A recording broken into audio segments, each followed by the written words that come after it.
Bismillahirrahmanirrahim.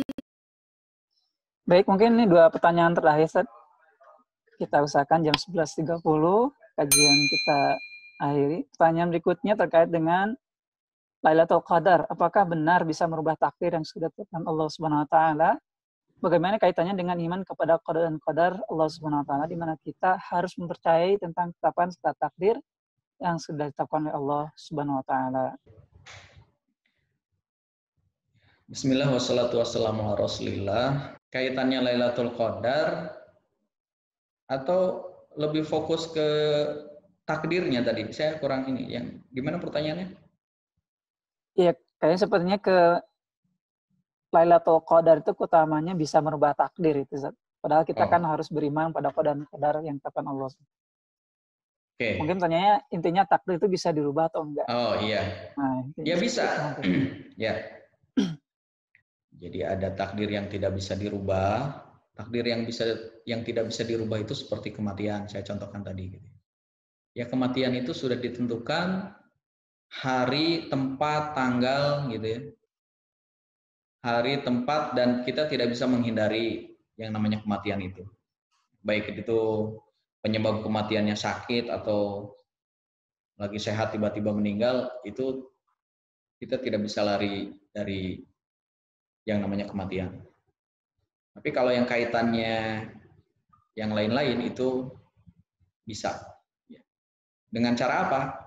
Caranya adalah dengan ikhtiar dan berdoa.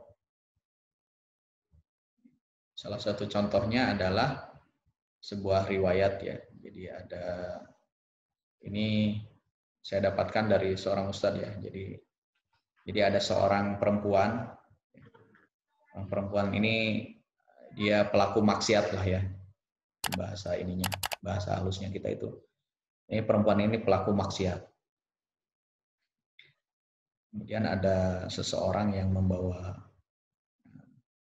anak kecil yang kelaparan. Kemudian dia baru kurma ya, jadi kurma di Arab itu memang besar. Dia baru makan kurma itu setengah. Kemudian ada anak kecil tadi, ada orang tua ada yang membawa anak kecilnya sedang kelaparan. Kemudian si kurma yang tadi baru dimakan setengahnya itu dikasihkan kepada anak itu yang sedang kelaparan sehingga anak itu menjadi tertolong. Nah, awalnya wanita ini disebutkan oleh malaikat itu adalah penghuni neraka. Tapi dengan amal yang tadi dilakukan oleh wanita ini, memberi sepotong kurma yang baru dimakan, diberikan kepada anak kecil yang kelaparan, yang sudah mungkin sangat mengancam jiwanya. Akhirnya dengan makan sisa dari sepotong kurma lagi itu, akhirnya anak kecil ini menjadi terselamatkan, sehingga dapat info lagi ya, malaikat dari Allah Subhanahu wa taala mengatakan bahwa wanita ini calon penghuni surga. Artinya apa? Bapak Ibu yang dimuliakan Allah Subhanahu wa taala. Artinya kita tidak tahu kebaikan mana yang itu menjadi wasilah kita diberikan kemudahan atau wasilah kita masuk surganya Allah Subhanahu wa taala. Kita tidak tahu. Artinya selama kehidupan kita masih diberikan kesempatan oleh Allah, sampai nanti hari meninggal kita nanti yang sudah ditentukan, maka selama itu pula kita punya kesempatan untuk melakukan sebanyak-banyaknya kebaikan dan untuk merubah takdir-takdir itu supaya kita meraih takdir-takdir kebaikan itu. Sebagaimana tadi yang sudah dicontohkan. Jadi bentuk aplikasi kita di lapangannya ini, jadi jangan sampai saya mau udah dari dulu juga udah nakal. Sudahlah, kan saya sudah ditakdirkan menjadi orang nakal. Nah, ini berarti orang-orang yang tidak mau ikhtiar kalau seperti itu. Nah, saya kan dari dulu juga begini-gini aja, rezeki saya tidak bertambah. Ya sudah. Saya kan rezeki saya sudah ditentukan. Ngapain juga saya bekerja keras, orang rezeki saya kok segini-gini aja. Berarti itu adalah orang-orang yang pasrah, tidak mau ikhtiar.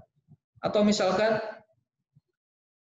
orang yang tadi ya udahlah nanggung, saya kan udah bejat, udahlah sekalian aja saya. Nah itu adalah orang-orang yang tidak memiliki motivasi hidup, tidak ada niat untuk memperbaiki keadaannya. Nah yang dianjurkan dalam Islam terkait dengan ilmu tauhid ini adalah kita berusaha bagaimana memperbaiki kondisi-kondisi kita untuk lebih baik lagi, terus seperti itu.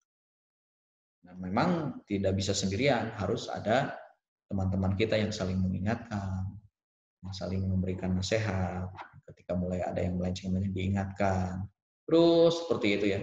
Karena memang tidak mudah ya menjaga tauhid kita, menjaga keimanan kita sampai nanti hari kita meninggal dunia ini kan tidak mudah. Perlu upaya-upaya, perlu pengorbanan-pengorbanan, perlu keistiqomahan untuk menjaganya. Sama-sama ya. Kita, keluarga kita, anak-anak kita, gitu, teman-teman kita di kantor, dan seterusnya. Kita selalu berdoakan Allahumma rzuqna al-istiqomah, Allahumma rzuqna al-jannah. Kita selalu berdoa, ya Allah masukkan saya atau masukkan kami ke surga. Masukkan kami ke surga Firdaus. Ya Allah, berikanlah rizki kepada kami husnul khotimah. Doa-doa seperti itu menjadi motivasi kita dalam keseharian kita untuk tetap bisa istiqomah dengan keimanan ini. Wallahu a'lam bishawab.